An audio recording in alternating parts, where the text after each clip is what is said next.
하나님의 말씀을 들리게 하라. 요한계시록 18장 11절에서 14절 강해. 사람의 영혼이 상품이었다는 의미는 무엇인가? 오늘 계시록은 11절에서 14절까지만 다루겠습니다. 13절과 14절에 해석적 논쟁이 있기 때문에 그 문제를 조금 다루려고 합니다. 문제가 되는 번역은 13절에 사람의 영혼이라는 단어와 14절에 맛있는 것들이라고 번역된 단어가 나옵니다. 그런데 이 단어의 번역은 다르게 번역이 되어야 한다. 저는 이렇게 주장을 합니다. 왜 그런지 그 이유와 성경적 근거를 다루게 될 것입니다. 이것을 다루는 이유는 특히 13절에 사람의 영혼이라는 이 단어 때문에 바벨론의 상인들이 사람의 영혼을 상품으로 팔았다 이렇게 해석하시는 분들이 가끔 있어서 이러한 오해를 바로 잡으려고 하는 것입니다. 성경적 근거와 이유를 가지고 잠시 설명을 해드리겠습니다. 13절로 가기 전에 계속해서 해오던 대로 한 절 한 절 해석해 가면서 보겠습니다. 순서대로 지난 시간에 이어서 11절을 보겠는데,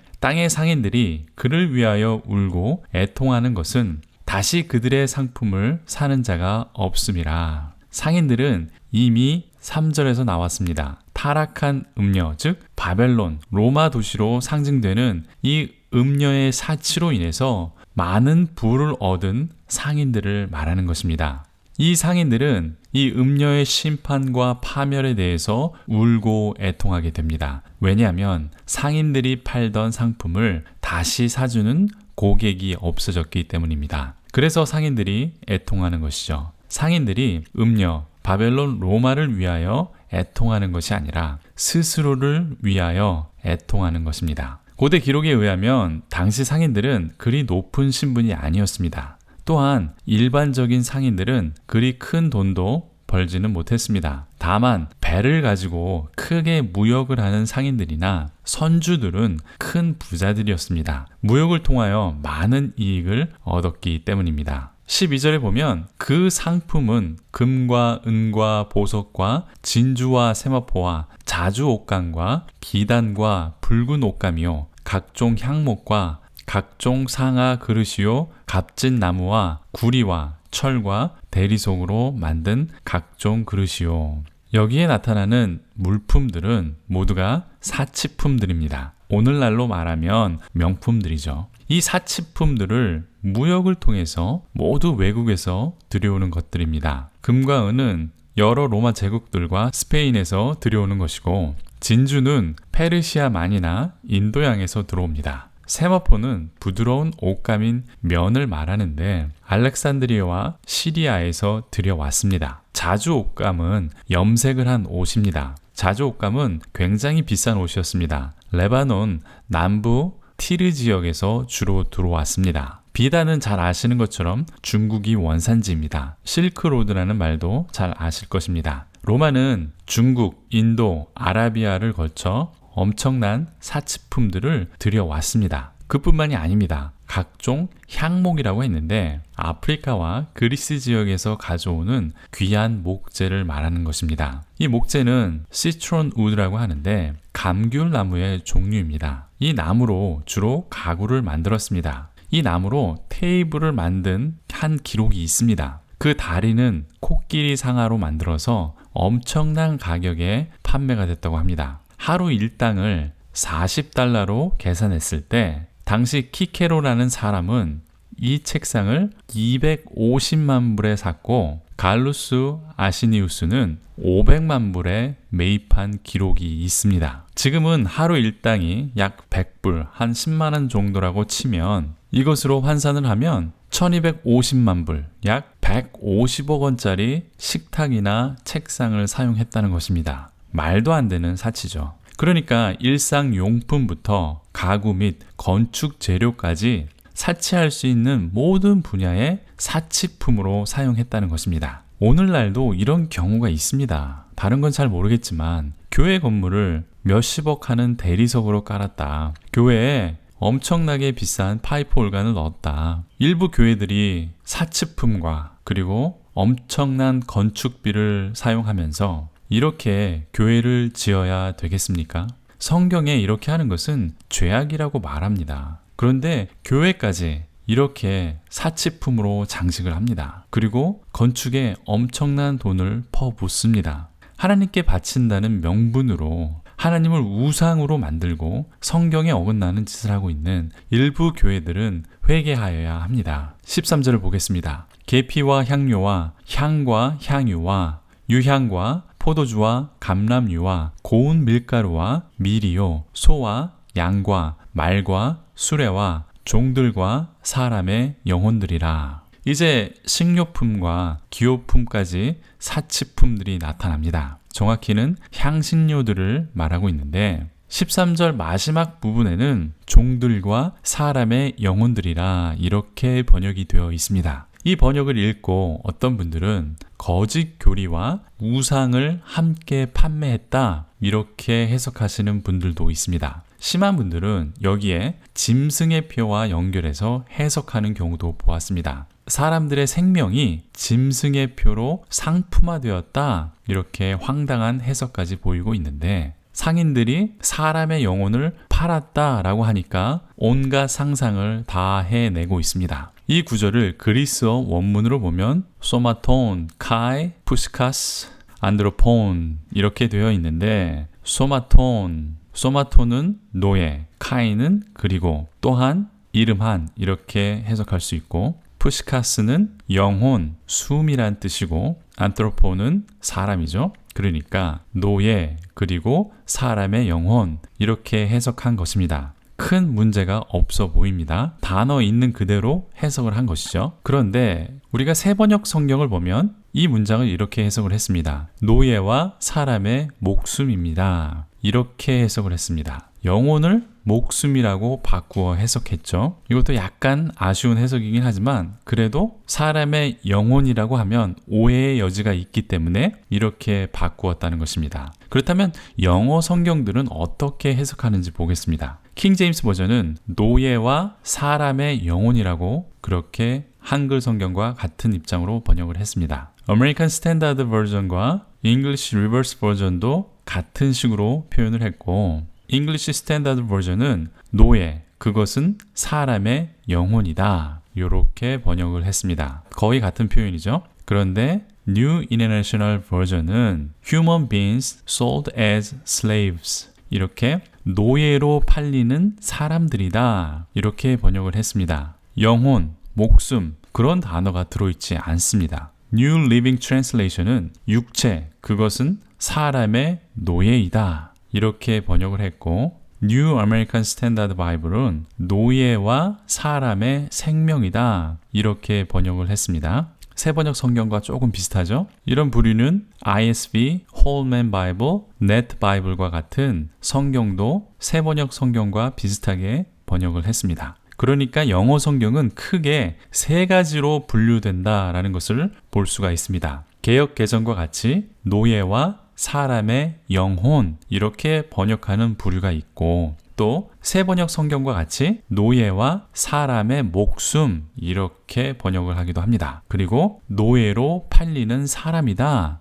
목숨이나 영혼 같은 단어는 전혀 나타나지 않게 이렇게 번역을 세 가지로 했다는 것입니다. 왜 이렇게 번역이 되는가? 개역 개정 성경은 그냥 있는 그대로 단어를 직역한 것입니다. 아무래도 킹 제임스 성경의 영향을 받은 것이죠. 그리스 원문에는 푸시카스라는 영혼이라고 해석되는 단어가 나타납니다. 그런데 왜 다른 성경들은 이 영혼이라는 단어를 집어넣지 않고 목숨 또는 아예 이러한 푸시카스라는 말을 빼어버렸을까요? 쉽게 말씀드리면 이것은 구약 성경의 표현을 그대로 가져온 표현이기 때문에 구약 성경의 전통 아래서 번역을 해야 한다. 이런 입장은 이 영혼이라는 단어를 직역하지 않았다는 것입니다. 이 요한계시록 18장 12절에서 13절은 에스겔 27장에 나타난 표현을 그대로 표현한 것입니다. 사람의 영혼이라고 번역된 이 단어는 구약 성경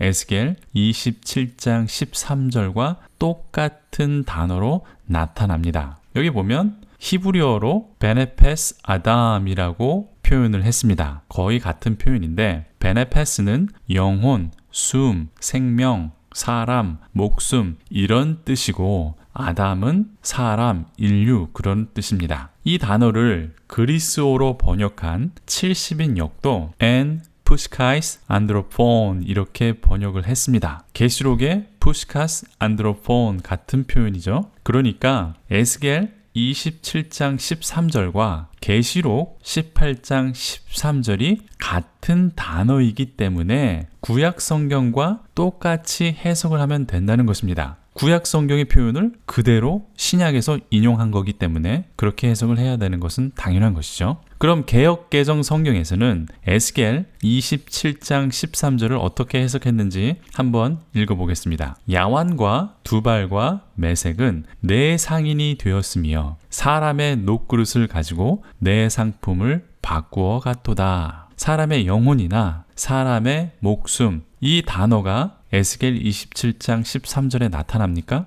요한계시록 18장 13절과 똑같은 단어가 쓰였는데 에스겔에는 그런 단어가 나타나지 않습니다. 분명히 히브리 성경이나 헬라어 성경에는 베네페스 아담, 사람의 영혼, 푸시카스 안드로폰, 사람의 영혼 이렇게 해석되어야 하는데 그냥 사람이라고 되어 있습니다. 한쪽에서는 사람의 영혼, 한쪽에서는 그냥 사람 이렇게 해석됩니다. 그러니까 엉뚱하게도 요한계시록에서 사람의 영혼을 팔았다고 짐승의 표까지 들고 나와서 해석하는 오해가 벌어졌다는 것입니다. 이 오해는 히브리적 표현을 잘 몰라서 이런 오해가 나타난 것입니다. 히브리어에서는 사람이라는 단어를 영혼이라는 단어로 써서 표현할 때가 있습니다. 그 대표적인 것이 창세기 12장 5절인데 아브라함이 그의 아내 사레와 조카 롯과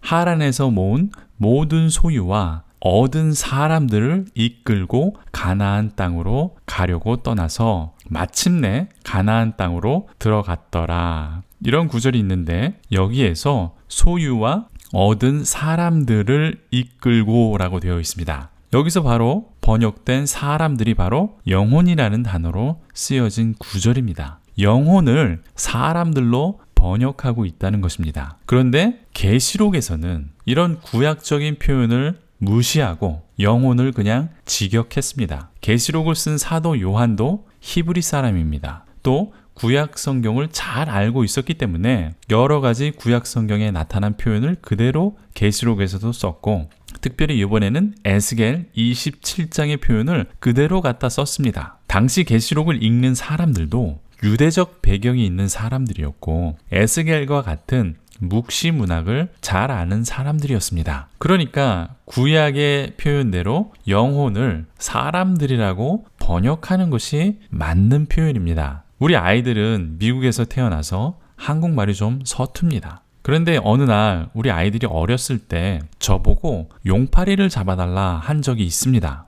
용파리가 뭐지? 한참 생각을 해도 용파리가 뭔지 감이 안 왔습니다. 이런저런 얘기를 하다가 아이들이 설명을 잘 못해서 그럼 영어로 뭐니? 이렇게 물어봤더니 dragonfly 이렇게 얘기합니다. 그래서 잠자리 그랬던 적이 있습니다. 영어로 dragonfly는 잠자리입니다. 그런데 우리 아이가 dragon은 용이라고 한국말로 해석을 하고 fly는 팔이니까 팔이라고 해석을 해서 이것을 직역하니까 용파리가 된 것입니다. 이처럼 계시록 18장 13절을 사람의 영혼 이렇게 직역을 한 것이죠. 이 단어를 그대로 직역을 하면 dragonfly는 용파리가 되는 것처럼 사람이라는 단어가 사람의 영혼이 되는 것이죠. 우리 아이들과 같은 번역 실력으로 오해가 생겨난 것입니다. 그러니까 저는 몇몇 학자들이 번역한 것처럼 노예라고 이름한 사람들이다. 이런 번역이 되어야 한다. 이것이 맞다고 봅니다. 중간에 카이라는 그리고라고 보통 해석되는 단어인데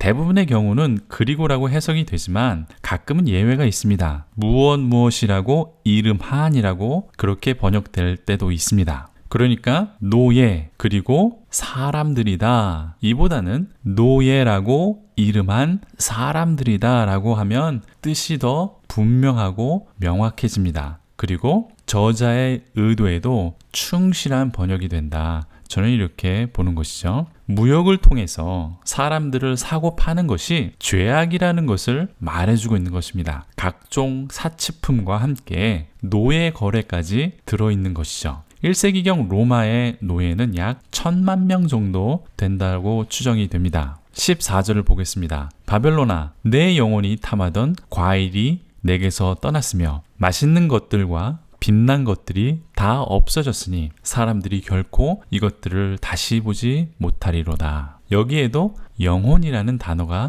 또 나타납니다. 여기서도 사람이라고 번역을 해야 할까요? 그건 아닙니다. 내 영혼이 갈망하던 이것으로 번역해도 됩니다. 원래 이 단어는 신명기 12장 15절, 20절, 21절, 14장 26절에서 나온 그 단어와 같은 표현입니다. 개역개정 성경에서는 마음이라고 신명기에서 번역했습니다. 히브리어를 그리스어로 번역한 70인역은 내 영혼이 갈망하는 대로, 내 영혼이 원하는 대로 이렇게 번역을 했습니다. 영혼을 마음 또는 의지라고 번역한 것이죠. 그런데 개역개정의 문제는 여기에 있지 않고 내 영혼이 탐하던 과일이 내게서 떠났으며 맛있는 것들과 빛난 것들이 다 없어졌으니 라고 했습니다. 같은 문장을 새번역 성경은 어떻게 번역했나 함께 보겠습니다. 내가 마음속으로 탐하던 실과가 내게서 사라지고 온갖 화려하고 찬란한 것들이 내게서 없어졌으니 이렇게 되어 있습니다. 차이가 많이 느껴지십니까? 영혼을 마음이라고 번역했습니다. 그것은 비슷한 표현이니까 괜찮은데 개역 개정에서는 맛있는 것들과 빛난 것들이라고 했는데 새번역 성경에서는 온갖 화려하고 찬란한 것들이라고 번역을 했습니다. 이 둘의 차이는 굉장히 큽니다. 맛있는 것들이 화려한 것들이 되어버렸습니다. 그렇다면 그리스 원문은 어떤가 한번 보겠습니다. 이 단어는 리파라라는 단어가 쓰였습니다. 이 단어는 기름진, 살찐, 부요한 그런 뜻입니다. 그런데 킹 제임스 성경에서는 풍미 있는, 앙증맞은 이런 식으로 해석을 했고 ASB, ERV, ISB 그런 성경들도 이런 의미로 같이 해석을 했습니다. 반면 English Standard Version에서는 진미, 수라상 같은 고급 음식으로 번역을 했고요. 나머지 NIV, New International Version, New Living Translation, New American Standard Bible에서는 럭슈리라고 했습니다. 즉 고급진 것으로 해석을 했습니다. 그러니까 현대에 번역된 성경들은 이것을 진미나 풍미 같은 것으로 해석하지 않고 고급이라고 해석을 했다는 것이죠. 쉽게 말하면 기름진 것이나 빛난 것들이라는 단어를 현대 영어 성경에서는 고급지고 화려한 것들이라고 번역했다라는 것입니다. 저는 이렇게 번역하는 것이 그 의미가 가장 잘 전달된다라고 생각을 하고 있습니다. 우리가 이렇게 여러 가지 성경을 놓고 비교해서 보면 쉽게 그 의미와 번역 의도를 볼 수가 있습니다. 한 가지 성경만 보니까 오해가 생기는 것입니다. 한글 번역본도 여러 가지가 있습니다. 서로 비교해 보시고 요즘은 인터넷으로 쉽게 다양한 성경들을 동시에 읽을 수 있습니다. 어떤 번역이든 한계가 있습니다. 때문에 성경마다 잘 번역된 부분도 있고 아쉬운 부분도 있습니다. 어느 성경 번역본을 여러분들이 보시든 마찬가지의 문제가 있습니다. 제가 일부러 개역개정 성경을 까는 것이 아닙니다. 개역개정 성경만 보고 마음대로 확대 해석하는 분들이 있어서 오늘은 이 문제에 대해서 시간을 좀 더 할애했습니다. 참고하셔서 좋은 자료로 사용하시기 바랍니다. 도움이 되셨습니까? 질문이나 다른 의견이 있으시면 댓글을 달아주십시오. 또 구독과 좋아요는 제게 큰 격려가 됩니다. 주변 분들에게 이 강의를 소개해 주시고 또 이 영상의 링크를 공유해 주시기를 부탁드립니다. 감사합니다.